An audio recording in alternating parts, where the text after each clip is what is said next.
एक कथा आती है, हरपाल नामक भक्त हुए भगवान के। क्या नाम था? इधर देखो, यहां देखो, सब लोग सुनो। तो हरपाल नाम के एक भक्त थे भगवान के, खूब भजन करते थे, खूब साधना करते थे, नाम जप करते थे, कथा सुनते थे, लेकिन वो ब्याह नहीं कर रहे थे। क्यों?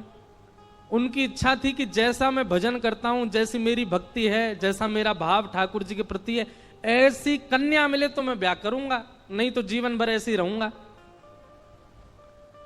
तभी उनके किसी रिश्तेदार ने आकर के बताया, बोले तेरे लायक कन्या मिल गई मुझको। तो हरपाल जी बोले, क्या क्या गुण है उस कन्या का? बोले उस कन्या ने शर्त रखी है, मैं उसी से ब्याह करूंगी जो रोज 1000 संतों को प्रसाद पवाता हो। हरपाल जी बोले, अब तो मुहूर्त भी नहीं निकलवाना, कल ही ब्याह करवा दो मेरा। ऐसी कन्या से तो मैं बिना मुहूर्त के ब्याह करूं। मुहूर्त उसके संग देखा जाता है जिसके संग यह संकोच हो या फिर यह दुविधा हो कि पता नहीं जीवन कैसा चलेगा। इससे तो मुझे भरोसा है बढ़िया जाएगा मेरा जीवन, इसी से ब्याह करा दो। कन्या ने शर्त रखी, हरपाल जी हम आपसे ब्याह तो कर रहे हैं, पर हमारी शर्त मंजूर है ना? रोज 1000 संतों को प्रसाद पवाना पड़ेगा। बोला मैं निश्चित करूंगा, आप ब्याह कर लो। और ब्याह हो गया। हरपाल जी रोज 1000 महात्माओं को प्रसाद पवाते। अब देखो, अगर कोई संकल्प ले ले कि मैं 1000 महात्माओं को प्रसाद पवाऊंगा,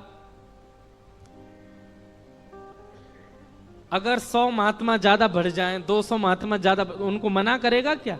वो तो फिर अपराध बनेगा उससे। प्रसाद पवाने का संकल्प लिया तो जितने आए सबको बैठाने की जिम्मेवारी उसकी। ऐसी कथा में भी होता है, कथा में जितने लोग आए सबका स्वागत होना चाहिए, सबके लिए स्थान पर्याप्त होना चाहिए। कई जगह प्राइवेट कथा करा, हम तो मना कर देते, मत कराओ भैया, आपको अपराध लगेगा। क्यों? वैष्णव को पता चला कि कथा हो रही है, वो सुनने आ गया, जगह नहीं मिली या फिर वो बैठ नहीं पाया, तो खाली रहे भले ही स्थान, पर फिर भी स्थान बड़ा रखो ताकि कोई भी आए तो कोई रहे ना कथा से, नहीं तो कथा कराने वाले को अपराध लगता है। वैष्णव बिना सुने चला गया। तो हरपाल जी ने नियम ले लिया, रोज 1000 महात्माओं को भोजन कराते। अब 1000 की जगह कभी कभी 1200 भी हो जाते, 1300 भी हो जाते, 1500 भी हो जाते, लेकिन हरपाल जी करते कुछ नहीं थे। कमाई का कोई जरिया नहीं था, केवल दादा परदादाओं की पुश्त से जो उनके पुश्तैनी धन था उसी को ही खर्च करते जा रहे थे। 1 साल तक बढ़िया चला, 1.5 साल बढ़िया चला, लेकिन 1.5 साल बाद धीरे धीरे धन खत्म होने लगा। जैसे ही धन खत्म होने लगा, हरपाल जी बड़ी चिंता में आ गए, क्या करें। पत्नी को नहीं बताते थे। क्यों? बोले इससे तो शर्त लगी, इसको क्यों बताऊं अपना दुख, इससे तो शर्त, मेरी यही शर्त थी कि रोज 1000 संतों को भोजन कराना। तो हरपाल जी ने बाहर जाते और दुकानदारों के यहां से जाकर के कर्जा लेने लगा। वो पुराने संपन्न थे तो किसी ने कर्जा देने से मना भी नहीं किया, सब देने लगे, बोले ले जा। इतना कर्जा कर लिया, 6-7 महीने तक कर्जे में भी उनके संत सेवा बंद नहीं हुई। 6-7 महीने बाद मांगने वालों ने मांगना शुरू किया, बोले हमारा दो, हमारा दो, हमारा दो। किसी का नहीं दे पाए तो पूरे नगर में ये हो गया कि भैया हरपाल जी अब पहले जैसी स्थिति में नहीं है, कर्जा इनको देना बंद करो, ये देते ही नहीं है पैसा लौटा करके। सब बिगड़ने लगा, धन नष्ट हो गया, इज्जत चली गई, लेकिन उनकी संत सेवा नहीं रुकी, रोज संत सेवा करते। एक दिन मन में विचार करने लगे, अब क्या करूं, अब तो मुझे कोई कर्जा भी नहीं देता, गहने भी सारे बिक गए, धन भी सारा खत्म हो गया।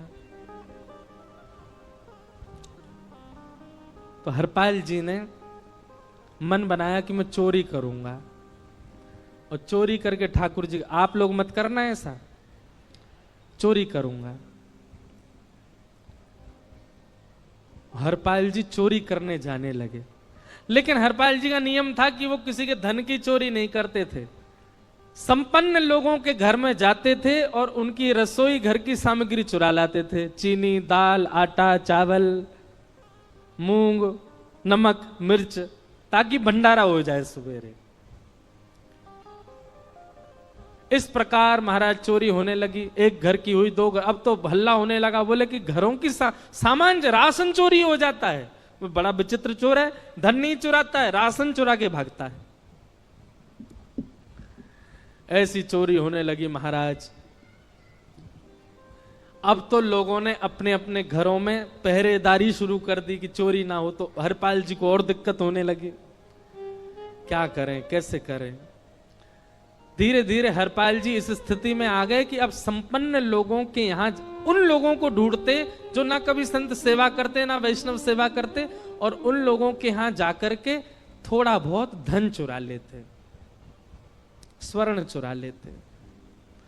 करना कुछ नहीं, अपना घर नहीं बनाते थे, बसाते थे, संत सेवा करते थे।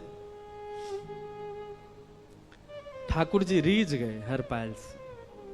ठाकुर जी बोले देखो ये सब चोरी कर करके और मेरे संतों को पवारा है। ठाकुर जी बोले इस पर अनुग्रह करने जाना है। भगवान सिंहासन से उठ करके तैयार होने के लिए गए, और बढ़िया महाराज नकली सी मूछ लगा करके, ऊपर सिर पर पाग पहन करके, और थोड़ा पेट सा बाहर निकाल के, गले में खूब सारी जंजीर डाल के, हाथों की हर उंगली में अंगूठी पहन करके, सोने की जूतियां डाल करके, कौंधनी सोने की पहन करके, और एक बैंत समझते, वृद्ध लोग लेकर के चलते, बैंत सोने का मड़ा हुआ बैंत लेकर के ठाकुर जी तैयार हो गए, एक सेठ जी बन गए।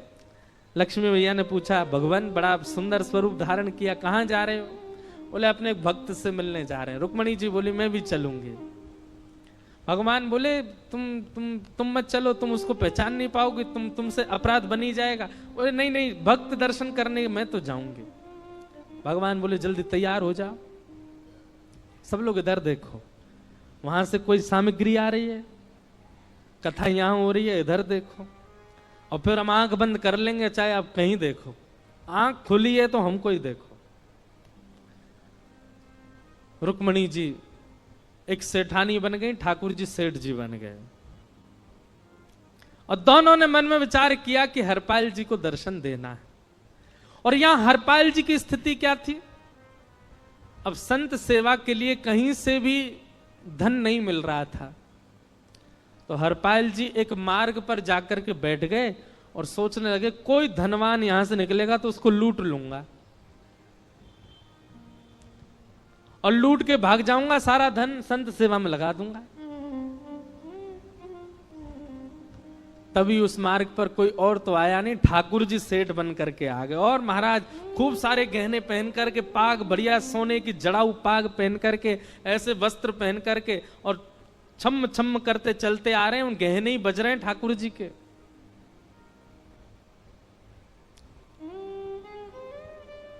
हरपाल जी ने जैसे ही नेत्र खोल करके देखा, ठाकुर जी के रूप यौवन और सबरी उनके श्रृंगार को देख करके हरपाल जी बोले ये तो एक आध साल के भंडारे की व्यवस्था आ रही है सामने से। इतने में ही सेठानी जी रुक्मणी जी भी आई, उनको ओहो ये तो कम से कम 5-10 साल की व्यवस्था आ रही है। अगर ये दोनों लूट लिए जाएं तो 10 साल चोरी नहीं करनी पड़ेगी। देखो कितना धन संपन्न। हरपाल जी के बगल में जैसे ही ठाकुर जी पहुंचे, हरपाल जी बोले भैया जय श्री कृष्ण प्रणाम।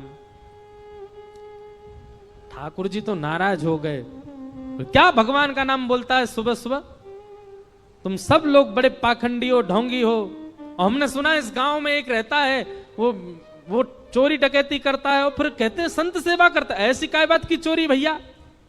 करता तो चोरी है, भले उससे भली संत सेवा करता हो। नाम उसका हरपाल है, हम सब जानते हैं। भगवान का नाम मत लो हमारे सामने। हरपाल जी समझ गए वो तो बिल्कुल भगवत विमुख है, इसकी तो एक अंगूठी भी नहीं छोड़नी मुझको, इसका तो सब लेके जाऊंगा। अगर ये बदले में जय श्री कृष्णा बोलता तो एक आध गहना छोड़ देता है इसका में, पर ये तो इतना बिखर रहा है भगवान का नाम सुन के, इसका कुछ नहीं छोड़ूंगा, सब ले जाऊंगा।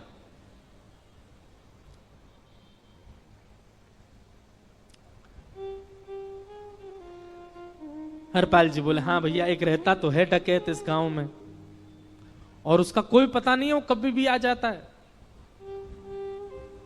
लेकिन एक मार्ग जंगल में होकर के है, उसमें गांव में नहीं जाना पड़ता। जंगल से गुप्त चुप निकल करके पूरे गांव पार हो जाएंगे, आप शहर पहुंच जाओगे। उसका रास्ता मुझे ही पता है। सेठ जी बोले तो तुम हमको पार करवा दो। हरपाल जी बोले मैं पार तो करवा दूंगा, लेकिन भगवान मेरे घर कुछ मेहमान आए हैं, उनके भोजन आदि की व्यवस्था के लिए मैं तो बाजार आया था, मेरे पे धन नहीं है। आप यदि मुझको कुछ दे देंगे तो मैं घर पर व्यवस्था करके आऊंगा, तुरंत आपको लेकर के गांव पार करवा दूंगा। ठाकुर जी ने उसको कुछ सोने की मोहर दे दी, बोले लो तुम अपने घर की व्यवस्था कर आओ। हरपाल जी ने सामग्री खरीदी, घर पर पहले व्यवस्था करके आए। बोले आज की व्यवस्था हो जाए, क्योंकि आज तो 10 साल का सब चोरी करना समय लगेगा। पत्नी से कहा भोजन प्रसादी बनाओ, संतों को पवाओ। संत पूछेंगे मैं कहां है, तो कहना कि आप लोगों की 10 साल की व्यवस्था करने गए आज। हरपाल जी लौट करके आए और सेठ जी से कहा आइए आइए चल दीजिए मेरे साथ और हमारे संगी चलना बिल्कुल। ठाकुर जी रुक्मणी जी चलने लगे। जैसे ही विहंगम जंगल में पहुंचे, भयंकर भयावह जंगल, बीच जंगल में जैसे ही पहुंचे, हरपाल ने पीछे मुड़ करके देखा, दोनों चले आ रहे हैं। तुरंत महाराज वो तो अपने रूप में आ गया, शेर की तरह गर्जना करने लगा, अपनी लाठी धर दी सामने और अपने सिर का स्वाफा निकाल करके सामने बिछा दिया। भगवान जो सेठ जी के रूप में आया, भगवान बोले भैया ये क्या कर रहे हो? बोले मैं ही हरपाल हूं। सारे सामग्री निकालो, डाल दो यहां पे, एक चीज भी मत छोड़ना, नहीं तो तुम जानते नहीं हो तुम्हारा क्या करूंगा। ठाकुर जी तो थर थर कांपने लगे। रुक्मणी जी बोली देखो कैसा नाटक कर रहे हैं। रावण के आगे नहीं डरे थे, कुंभकर्ण के आगे नहीं डरे, हिरण्यकश्यप के आगे नहीं डरे, और वो हरपाल के आगे ऐसे कांप रहे हैं। भगवान तो मन की सब समझ जाते हैं, कौन ही मारने, वो तुम भी कांपो क्यों? बोले भक्त है भैया, ये हमारो भक्त है। अनुब्रजम में हम नित्यम पूये ये तन्य रेणु भी, इसने हमारे लिए सब गवा दिया, हमारे वैष्णव संतों के लिए सब लुटा दिया, इसके आगे भयभीत होने में कोई लज्जा नहीं। लक्ष्मी नारायण दोनों कांप रहे हैं और हरपाल कह रहा सब निकालो। ए सेठानी जी कान के कुंडल उतारो। कान कुंडल उतार दिए, नाक की नथनी उतार दी, सब उतार उतार के धर दिए, हाथों के सब कड़ूला आदि भी धर दिए। भगवान ने भी अपने सब उतार। बोले बैंत कहां लेके जा रहे, उसको भी धर दो। बोले अरे भैया बुढ़ापे की लाठी, हम गिर जाएंगे। बोले कुछ नहीं गिरोगे, धर दो इसको। जीवन में कभी राम ना, जय श्री कृष्ण बोलने पे चिल्ला रहे थे मुझ पे, रखो इसको यहां पे। सारा धर दिया। बोले बहुत बढ़िया हो गया, अब 10 साल की व्यवस्था हो गई। इतने में भगवान की कनिष्ठ उंगली में एक अंगूठी थी। हरपाल बोला ये कहां बच्चा के ले जा रहे हो, उसको दो। बोले अरे भैया ये तो बहुत बचपन की हमारी अंगूठी है और ये आज तक हमारी निकली ही नहीं है और ये निकल ही नहीं पाएगी, इसको बाहर हम निकाल ही नहीं सकते, इसको तो रहने दो हमारे पास। बोले तुम क्या जानो, इस अंगूठी से कम 1 हफ्ता संत भोजन होगा और तुम पे तो दया करनी नहीं है। चिल्लाए थे मुझ पे जय श्री कृष्ण बोलने पर, निकालो इसको। भगवान खूब प्रयास करें, वो नहीं निकले तो हरपाल जी ने उंगली पकड़ी, बोले इसको काट देता हूं मैं, तुम्हारे पास उंगली रहने का कोई काम नहीं है, तुम उंगली से करते ही क्या हो। और महाराज जैसे ही उंगली पकड़ करके काटने का मन किया, वो काटने ही वाले थे, इतने में ही द्वारिकाधीश भगवान शंख चक्र गदा पद्म धारण करके प्रकट हो गए सामने। रुक्मणी जी महालक्ष्मी के रूप में प्रकट हो गई और दोनों ने अपने अंक में हरपाल को भर लिया। हरपाल जी समझ नहीं पा रहे ये क्या हुआ, दूर हटे। बोले नाथ, बोले हम साक्षात द्वारिकाधीश, ये साक्षात रुक्मणी तुम्हारी भक्ति से प्रसन्न होकर तुमको दर्शन देने आए हैं। हरपाल जी घुटने के बल बैठ गए, रोने लगे, सर रख दिया चरणों में, पटकने लगे। बोले नाथ, मैंने अपने नाथ को लूटा, आज मैंने अपने स्वामी के साथ डकैती कर रहा था, मैं अपने स्वामी की उंगली काटने पर मजबूर हो गया था, इसका मतलब तो मैं पापी हूं। मेरा पाप इतना प्रचंड हो गया कि मैं आपके रूप को नहीं पहचान पाया। भगवान ने हृदय से लगा, नहीं हरिपाल, तुमने कभी अपने लिए प्रयोग थोड़ी किया। तुम्हारी पत्नी भूखे सो जाते हो, लेकिन संतों को भूखा नहीं जाने देते। ठीक है, उसके लिए भले ही तुमने वह गलत मार्ग अपनाया जो नहीं अपनाना चाहिए था, परंतु उसमें उद्देश्य कोई और तो नहीं था, मेरे जनों की सेवा ही तो थी, मेरे वैष्णवों की सेवा। और देखो हरपाल, एक मेरी बात सुनो, आज तुम्हारे मन में ग्लानि होती है कि तुमने दूसरों का धन हड़प करके और उससे संत भोजन कराया। वास्तव में इसका विधान शास्त्रों में यह बताया गया, जिसके धन से भोजन बना और संतों ने पाया, परोसा भले ही किसी ने भी हो, कार्यक्रम भले ही किसी ने भी कराया हो, पर धन जिसका लगता है पुण्य उसी को मिलता है। तुमने तो अपने गांव के, शहरों के उन लोग जो कभी संत सेवा नहीं करते थे, उनके धन चुरा चुरा करके उनको पुण्य बांटा है। तुमने कुछ गलत नहीं किया है। हां, अपने प्रयोग में यदि लेते तो पाप हो जाता, लेकिन तुमने तो एक रत्ती भी अपने प्रयोग में नहीं ली, सब संतों में लगा दी, और जितने लोगों का धन चुराया उन सबको पुण्य प्रदान कर दिया। हम तुमसे बड़े प्रसन्न हैं। हरपाल जी चरणों से लिपट गए, बोले नाथ आप बड़े कृपालु, बड़े दयालु। भगवान बोले अब हमने दर्शन दे दिया, अब हम जाएं। और सुनो, ये सारा धन हमने दिया है, 10 साल का नहीं होगा इससे। तो बोले जब तक तुम जीवित रहोगे तब तक की सेवा बनेगी, इससे संत सेवा चलती रहेगी।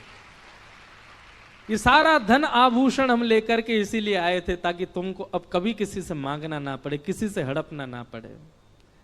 भगवान जाने लगे तो हरपाल जी चरणों में गिर गए, बोले नाथ आज मैं आपके दर्शन कर पाया, मैं संत सेवा कर पाया, इसमें सबसे बड़ा योगदान मेरी पत्नी का है। उसने नियम नहीं बनाया होता तो शायद मैं कभी ऐसा नहीं करता। आप उसको दर्शन दिए बिना जाएंगे, मैं उसको क्या बताऊंगा? मैं उससे जाके कह भी नहीं पाऊंगा कि आप मुझे मिले, और उसकी वजह से आप मुझे मिले, वो कृपा कर उसको दर्शन दे दीजिए। ठाकुर जी बोले ठीक है।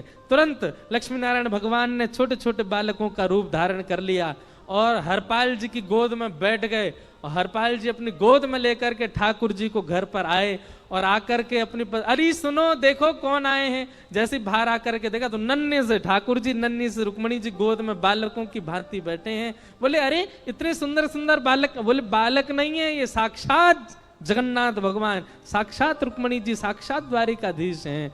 तुरंत ठाकुर जी अपने रूप में प्रकट हो गए और दोनों दंपति को दर्शन दे करके भगवान वहां से प्रस्थान कर गए। बोलो भक्त वत्सल भगवान। तो एक भक्त जीवन संगी का प्राप्त होना भगवत दर्शन तक ले जा सकता है आपको। अब जिनके ब्याह हो चुके हैं उनसे तो अब हम कुछ कर नहीं सकते, पर जिनके नहीं हुए हैं संभल जाओ, सुधर जाओ, ठाकुर जी से प्रार्थना करो, और प्रार्थना करके केवल एक ही चीज मांगो, क्या? हम गृहस्थी हैं नाथ, यह गृहस्थाश्रम है, हम इसमें आ चुके हैं, अब कृपा करके हमारे जीवन में जो भी आए वो आपका भक्त आए। लेकिन आपके अथक प्रार्थना करने पर भी ठाकुर जी ने यदि नहीं दिया तो भी चिंतित मत होइएगा। मीराबाई को भी नहीं मिले अनुकूल, करमेती बाई को भी नहीं मिले अनुकूल, सक्कू बाई को भी नहीं मिले अनुकूल पति, अरे नामदेव जी को भी नहीं मिली अनुकूल पत्नी।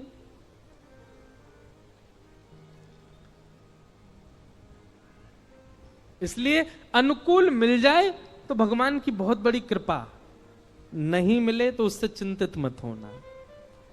जो मोह, जो प्रेम पत्नी के प्रति होना है आपका, ठाकुर जी के प्रति हो जाएगा अगर अनुकूल नहीं मिला तो। इसलिए दोनों स्थिति में सम रहना, प्रयास करो कि ठाकुर जी अनुकूल दें। तो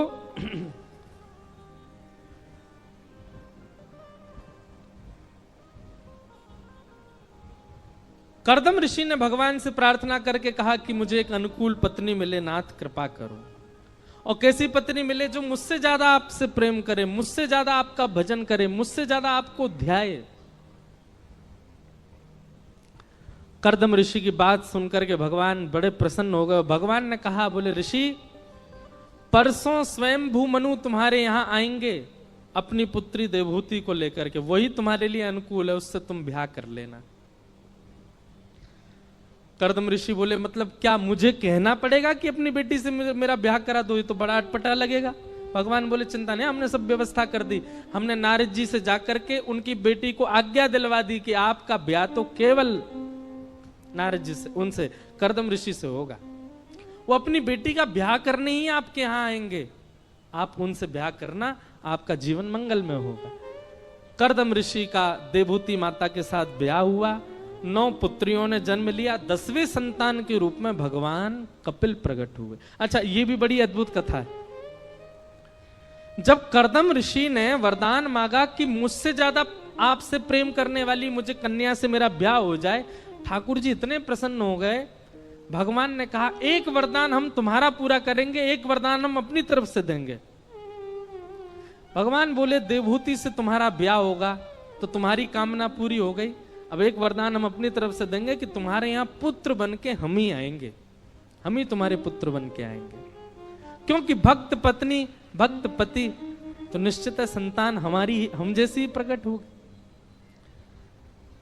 9 पुत्रियों के बाद 10वें पुत्र के रूप में भगवान कपिल प्रकट हुए। और कपिल भगवान के प्रकट होते ही कर्दम ऋषि ने चरणों में प्रणाम किया, जान गए भगवान आए हैं। भगवान कपिल का बाल्य रूप नहीं बताया भागवत में ज्यादा, धीरे धीरे वो बड़े हो गए। कर्दम ऋषि ने प्रणाम करके कहा, नाथ मुझे आज्ञा दो। बोले, आप जाइए वन में जाके भजन करो, हम मां के पास रहेंगे। कर्दम ऋषि वन में चले गए और देवहूति माता के साथ भगवान कपिल रहते हैं। देवहूति माता भी ये बात जानती है कि मेरे पुत्र साक्षात भगवान है। एक दिन देवहूति माता ने सही समय जान करके अपने पुत्र को आसन पर बैठा दिया और स्वयं चरणों में बैठ करके कहने लगी, मैं आपसे कुछ प्रश्न जिज्ञासा करना चाहती हूं, पूछो। यही कपिल देवहूति संवाद है। थोड़ा बहुत हम 2-4 प्रश्न सुन लेते हैं, उसके बाद कथा विराम देंगे। और कल की बात सुन लो, कल ठाकुर जी का जन्मोत्सव है। कथा में कल सब लोग बढ़िया सुंदर सज धज के आना, बस ज्यादा आभूषण पहन के मत आना, कहीं पता चली हरपाल जी आ गए तो हरपाल जी मतलब कथाओं में कई लोग आ जाते हैं जो खींच ले जाते हैं, इसलिए व्यवस्थित होके आना। कल ठाकुर जी का नंदोत्सव मनाया जाएगा ठीक 2 बजे से। आज भी थोड़ा विलंब हुआ, पर कल 2 बजे से ही कथा होगी और 5-5:30 बजे ही नंदोत्सव होगा। इसलिए आप लोग विलंब नहीं करना, कल समय से आ जाइएगा, खूब सुंदर बन के आना, खूब आनंद के साथ खूब उत्सव मनाएंगे। कल ठाकुर जी का 2 से 5 कथा रहेगी और फिर उत्सव के बाद सबको बधाई भी मिलेगी। बधाई ले लेकर के सब लोग अपने घर जाना। फिर अगले दिन गोवर्धन लीला, उसके अगले दिन रुक्मणी विवाह और फिर कथा विश्राम होगी। विश्राम वाले दिन की कथा भी हो सकता है 1-8 घंटा पहले शुरू हो, क्योंकि रात्रि में ही हमको प्रस्थान करना है। तो वैसे तो 2 से 5 ही समय है, विश्राम वाले दिन ज्यादा से ज्यादा 1 से 4 हो जाएगा, इससे ज्यादा पहले नहीं करेंगे। तो आप सब लोग समय का ध्यान रख के आइएगा। हम कुछ प्रश्न देवहूति के सुन करके और फिर कथा को विराम देंगे, बहुत ध्यान से सुनिएगा।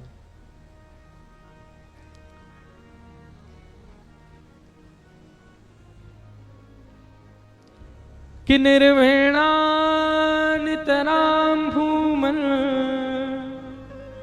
असद इंद्रिय तर्षणात् येन संभाव्यमानेन प्रपन्नान्धम तम प्रभु। देवहूति माता कपिल भगवान से प्रश्न करते हुए कहती हैं, वत्स वैसे तो तुम मेरे पुत्र हो, पर आप भगवान हो, इसलिए मैं आपसे प्रश्न करती। ये इंद्रियां भोग भोगते भोगते हारती नहीं है। जीव को कितना भी खिला दो कभी तृप्ति नहीं होती, आंखों को कितना भी दिखा दो तृप्ति नहीं होते, हमारी इंद्रियां कभी तृप्त नहीं होती हैं। श्री कृष्ण इन समस्त इंद्रियों को तृप्त करने का उपाय क्या है? ऐसा क्या उपाय है जिससे हमारी इंद्रियों की इच्छाएं समाप्त हो जाएं, फिर कोई इच्छा ना रह जाए जीवन में? कपिल भगवान उत्तर देते हुए कहते हैं, मैया चेतः खल्वस्य बन्धाय मुक्तये चात्मनो मतिं गुणेषु सक्तं बन्धाय रतं वा पुंस मुक्तये। बहुत ध्यान पूर्वक सुनो। मैया इंद्रियों की इच्छा नहीं होती। इंद्रियां जानते हैं आप किसको कहते हैं? हमारे शरीर में कितनी इंद्रियां होती हैं? 10। पंच ज्ञानेंद्रिय जो कि केवल इतने एरिया में ही हैं, आंख, नाक, जीभ, कान और त्वचा। और पंच कर्म इंद्रिय हाथ, पैर, मुख और 2 गुप्त इंद्रिय, 10 इंद्रियां हैं। मैया इंद्रियों की कोई इच्छा नहीं होती। आप गलत बोल रही हो। भगवान कह रहे हैं नेत्रों की सुंदर देखने की इच्छा नहीं है, जीव की कुछ खाने की इच्छा नहीं है, कानों की कुछ और सुनने की इच्छा नहीं है। ये समस्त इच्छाएं हैं मन की, इंद्रियों की नहीं है मां। हम कभी अस्वस्थ हो जाते हैं, बीमार हो जाते हैं तो डॉक्टर हमको परहेज बताते थे। क्या बोलते हैं? क्या खाओ? बोलो दलिया खाओ। क्या खाओ? खिचड़ी खाओ। कई बार तो बड़े भयानक परहेज बता देते हैं, दही मत खाओ, दूध मत पियो, चाय मत पियो। कभी किसी को भगवान ना करे हो पीलिया हो जाता तो उसको कहते हैं पीली वस्तु मत खिलाओ, दाल बंद कर दो, कड़ी बंद कर दो। अच्छा, एक बात आपने कभी देखी? डॉक्टर जिसका परहेज बताता उसी को ज्यादा खाने का मन करता है। वैसे रोटी बढ़िया नहीं लगे लेकिन एकादशी वाले दिन रोटी की बड़ी याद आती है। वैसे चावल बढ़िया नहीं लगे लेकिन एकादशी वाले दिन चावल बहुत भाते हैं। जिस दिन परहेज होता है उस दिन ज्यादा अच्छा लगता है। ये मानव स्वभाव है कि संयोग जब किसी वस्तु का होता है हम उसका मूल्य नहीं समझते, उसके वियोग में हमको उसकी स्मृति होती है।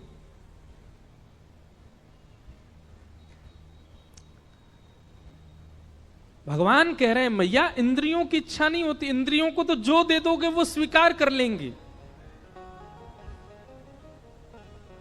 इच्छा होती है मन की। आपका प्रश्न होना चाहिए कि मन कैसे सुधारें? इंद्रियां नहीं सुधारी जा सकती। किसी व्यक्ति को जेल हो जाए, उसको बोला जाए ए तुमने उस आदमी को गोली क्यों मारी? वो कहे मैंने नहीं मारी, मेरे हाथ ने मारी थी, मेरे हाथ को दंड दे दो। तो जज क्या कहेगा? ये पागल हो गया, इसको पागल खाने भेजो। क्यों भाई? हाथ तो वही करेगा जो तू चाहेगा। और तो ये चाहने वाली स्थिति किसकी होती है? मन की। कर्म तो मन ही करवाता है ना मैया। इंद्रियां नहीं सुधारी जाती, मन सुधारा जाता। और मन सुधर जाएगा समस्त इंद्रियां अपने आप सुधर जाती हैं। और मन को सुधारने का एक ही उपाय है, क्या? सत्संग। मन केवल एक भाव से सुधरेगा, सत्संग से। अच्छा, सत्संग किसको कहते हैं? सत्संग का मतलब पता है? बोले हाँ, जो हम 2 बजे से बैठ के यहां कर रहे हैं ये सत्संग है। यह ही सत्संग नहीं है।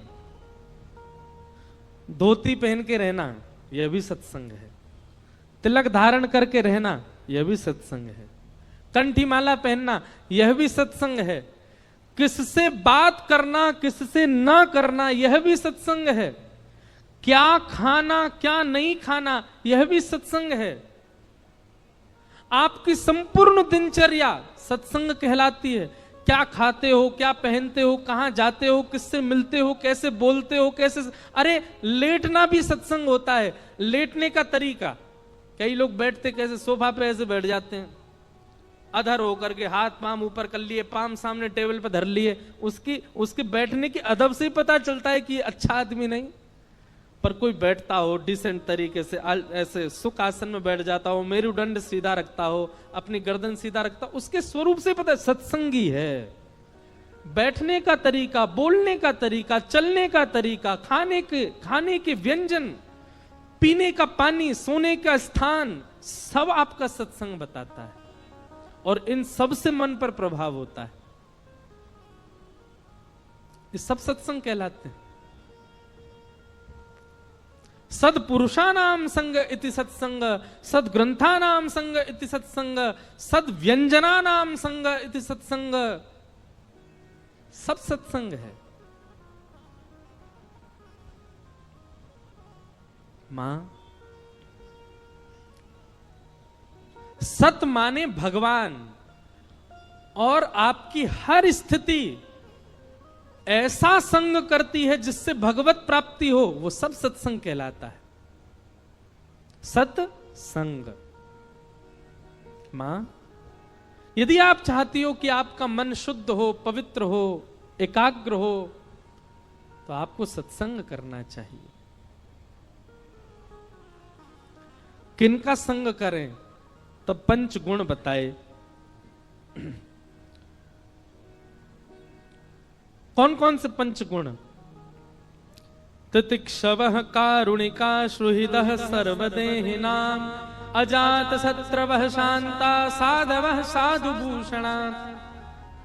जो सहनशील है, जिसके अंदर दया है, सब प्राणी मात्र के लिए भला चाहता है, जिसका कोई शत्रु नहीं है, और जो शांत रहता है, ये पंच लक्षण जिसमें है मैया, उसका संग करो, आपका मन अपने आप सुधर जाएगा। सत्संग की विधा और मन एकाग्र की विधा भगवान ने यहां पर बताई। देवभूति माता ने अगले प्रश्न कई किए, फिर प्रश्न किया कि आपके दर्शन में सबसे पहले कौन से अंग को देखना चाहिए? तो भगवान कहते हैं सबसे पहले मेरे दर्शन में मेरे चरणों का दर्शन करना चाहिए। संचिन्तयेत् भगवतश्चरणारविन्दम् वज्रांकुशध्वज सरोरुहलाञ्छनाट्यम् उत्तुंगरक्तविलसन्नख चक्रवाल ज्योत्स्नाभिराहत महद हृदयान्धकारम्। हम लोगों को दर्शन करना नहीं आता। कई लोग कैसे दर्शन करते हैं? मंदिर में गए, देख लिए ठाकुर जी। कई लोग तो मंदिर में गए, ठाकुर जी के आगे जाके आंख बंद कर लेते हैं। भाई, दर्शन करने आए हो, इतने बड़े अंतर्मुखी हो गए हो कि बिना देखे ही ठाकुर जी दिख रहे हैं चित्त में आपको। भगवान के सामने जाके आंख बंद नहीं करनी चाहिए। ठाकुर जी को तो निहारो, देखो, वंदन करो। लेकिन दर्शन भी कैसे करें? तो कहते हैं सबसे पहले भगवान के श्री चरणों का दर्शन करो। श्री चरणों के बाद उनके घुटने देखो, फिर कटी भाग देखो, फिर वक्ष देखो, ग्रीवा देखो, अंत में मुख देखो। हम कई बार तो दर्शन करने जाते मुख ही देखते हैं, चरण देखते ही नहीं ठाकुर जी के। और देखो कई जगह ऐसा है कि चरण दर्शन नहीं होते। जैसे हमारे बिहारी जी साल में एक ही बार दर्शन देते हैं चरणों के, अक्षय तृतीया। तो क्या करें? तो जिस ऐसे देव के दर्शन करो जिनके चरण दर्शन नहीं हो रहे, तब उनके जिस अंग का नीचे दर्शन हो रहा है वहां से लेके ऊपर तक दर्शन करके चरणों की भावना रख लो। भावना मतलब विचार कर लो ठाकुर जी के कैसे चरण हैं। तो सुनो,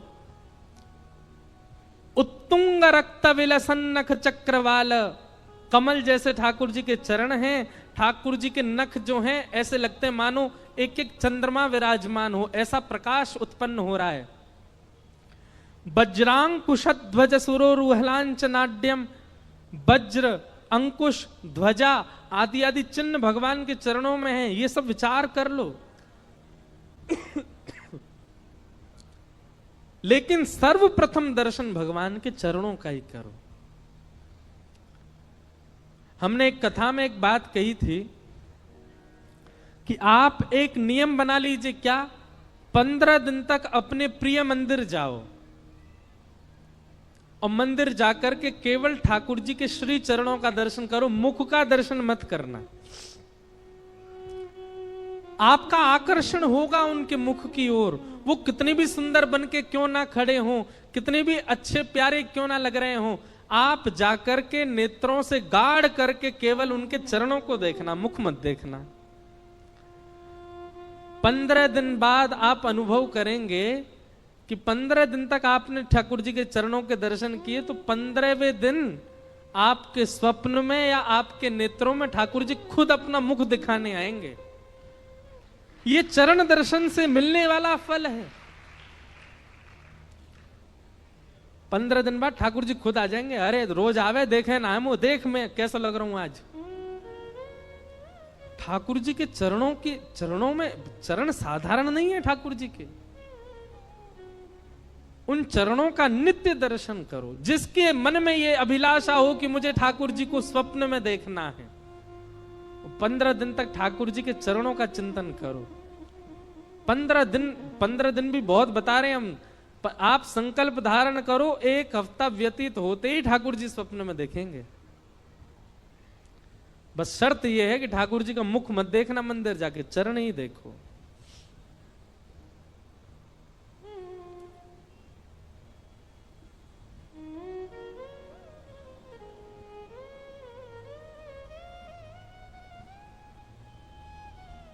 सबने चरणों की वंदना गाई, चाहे वो मीराबाई हो, चाहे वो तुलसीदास हो, चाहे वो रैदास हो, चाहे वो सूरदास हो, चरणों की वंदना सबने की है।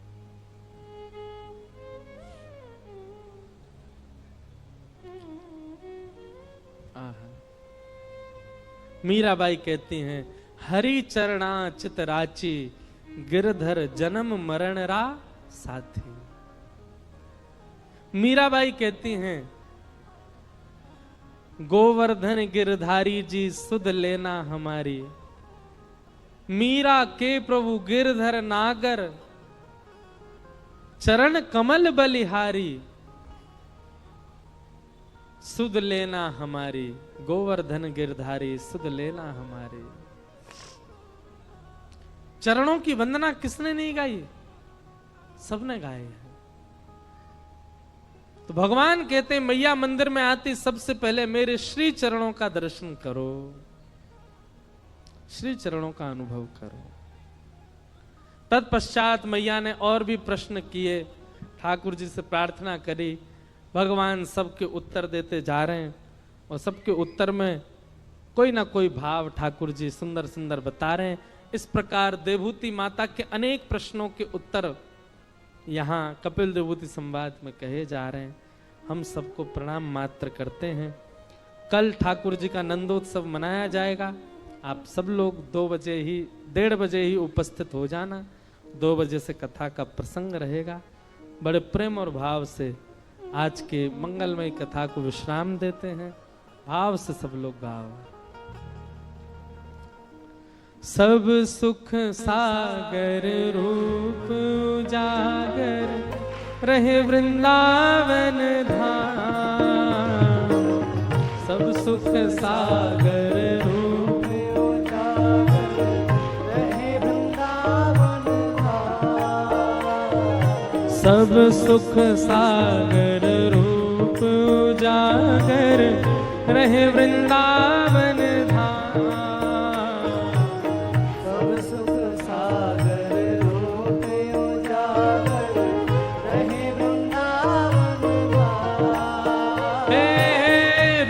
गोस्वामी प्रगट कियो जहां, रूप गोस्वामी प्रगट कियो, रूप गोस्वामी प्रगट कियो जहां, रूप गोस्वामी प्रगट कियो।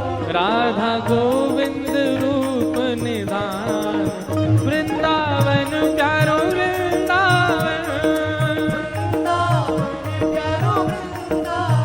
हे श्री वृंदावन मेरो वृंदावन। रूप गोस्वामी प्रगट कियो जहां, रूप गोस्वामी प्रगट कियो। राधा गोविंद रूप निधान।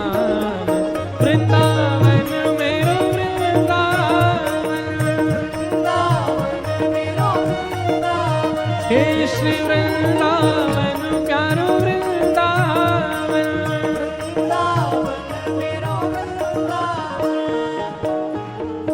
बिहरत निस दिन कुंज गलन में, ब्रज जन मन सुख धाम। बिहरत निस दिन कुंज गलन में, ब्रज जन मन सुख धाम। हे मदन मोहन को रूप निरख के, मदन मोहन को रूप निरख के, श्री मदन मोहन को रूप निरख के, मदन मोहन को रूप निरख के, हे सनातन बलि बलि जाए वृंदावन मेरो वृंदावन, वृंदावन मेरो वृंदावन, हे श्री वृंदावन प्यारो वृंदावन, वृंदावन मेरो वृंदावन, मदन मोहन को रूप निरख के, मदन मोहन को रूप निरख के, सनातन बलि बलि जाए वृंदावन प्यारो वृंदावन, वृंदावन प्यारो वृंदावन, हे श्री वृंदावन मेरो वृंदावन, वृंदावन मेरो वृंदावन। सब लोग गाओ। गोपी ग्वाल सब ही और धारे, प्यारो गोपीनाथ, गोपी ग्वाल सब ही और धारे, प्यारो गोपीनाथ, हाँ प्यारो प्यारो गोपीनाथ, प्यारो प्यारो गोपीनाथ। हे मधु पंडित जिन कंठ लगायो, मधु पंडित जिन कंठ लगायो, और है रही जय जयकार वृंदावन प्यारो वृंदावन, वृंदावन प्यारो वृंदावन, श्री वृंदावन मेरो वृंदावन, वृंदावन प्यारो वृंदावन, मधु पंडित जिन कंठ लगाओ, और है रही जय जयकार वृंदावन मेरो वृंदावन, वृंदावन मेरो वृंदावन, हे श्री वृंदावन प्यारो वृंदावन, वृंदावन मेरो वृंदावन। श्री गोपाल भट्ट जुके हृदय वेदना, प्रगटो शालिग्राम, गोपाल भट्ट जुके हृदय वेदना, प्रगटो शालिग्राम, हाँ प्यारो प्रगटो शालिग्राम, प्यारो प्रगटो शालिग्राम। हे रूप सुधा को खान हमारो, रूप सुधा को खान हमारो, रूप सुधा को खान हमारो, रूप सुधा को खान हमारो, हे प्यारो राधा रमण जुलाल वृंदावन मेरो वृंदावन, वृंदावन मेरो वृंदावन, हे श्री वृंदावन प्यारो वृंदावन, वृंदावन प्यारो वृंदावन, रूप सुधा को खान हमारो, रूप सुधा को खान हमारो, वृंदावन में सब न्यारो, वृंदावन में सब न्यारो, श्री राधा रमण जुलाल वृंदावन मेरो वृंदावन, वृंदावन मेरो वृंदावन, हे श्री वृंदावन प्यारो वृंदावन, वृंदावन मेरो वृंदावन। आतुर हित हरिवंश पुकारो, श्री राधा राधा नाम, आतुर हित हरिवंश पुकारो, राधा राधा नाम, हे आतुर हित हरि वंश पुकारो, श्री राधा राधा नाम। आतुर हित हरि वंश पुकारो, राधा राधा नाम। सघन कुंज यमुना तट आयो, सघन कुंज यमुना तट आयो। मदन टेर वृंदावन आयो, मदन टेर वृंदावन आयो। हे प्यारो राधा वल्लभ लाल, वृंदावन मेरो वृंदावन, वृंदावन मेरो वृंदावन। हे श्री वृंदावन प्यारो वृंदावन। वृंदावन मेरो वृंदावन। मदन टेर यमुना तट आयो, मदन टेर, हे प्यारो राधा वल्लभ लाल, वृंदावन प्यारो वृंदावन। वृंदावन प्यारो वृंदावन। हे श्री वृंदावन मेरो वृंदावन। वृंदावन प्यारो वृंदावन। जुगल किशोर को लाड़ लड़ायो, नवल कुंज ही अमान। जुगल किशोर को लाड़ लड़ायो, धवल कुंज ही मां। हे कुंजन कुंजन कीरज धारे, कुंजन कुंजन कीरज धारे। कुंजन कुंजन कीरज धारे। कुंजन कुंजन कीरज धारे। ओ हरि व्यास युगल यशगार, वृंदावन मेरो वृंदावन। वृंदावन मेरो वृंदावन। हे श्री वृंदावन प्यारो वृंदावन। वृंदावन मेरो वृंदावन। कुंजन कुंजन कीरज धारे, कुंजन कुंजन कीरज ओ धारे। हरि व्यास युगल यशगार, वृंदावन मेरो वृंदावन। वृंदावन मेरो वृंदावन। हे श्री वृंदावन प्यारो वृंदावन। वृंदावन प्यारो वृंदावन। भुवन चतुर्दश की सुंदरता, निधिवन करत बिहार। भुवन चतुर्दश की सुंदरता, निधिवन करत बिहार। हाँ प्यारो निधिवन करत बिहार। प्यारो निधिवन करत बिहार। भुजा उठा के कहो, श्यामा प्यारी कुंज बिहारी, श्यामा प्यारी कुंज बिहारी। श्यामा प्यारी बांके बिहारी। श्यामा प्यारी बांके बिहारी। और जय जय श्री हरिदास, वृंदावन मेरो वृंदावन। वृंदावन मेरो वृंदावन। हे श्री वृंदावन प्यारो वृंदावन। वृंदावन प्यारो वृंदावन। श्यामा प्यारी कुंज बिहारी, श्यामा प्यारी कुंज बिहारी। और जय जय श्री हरिदास, वृंदावन मेरो वृंदावन। वृंदावन प्यारो वृंदावन।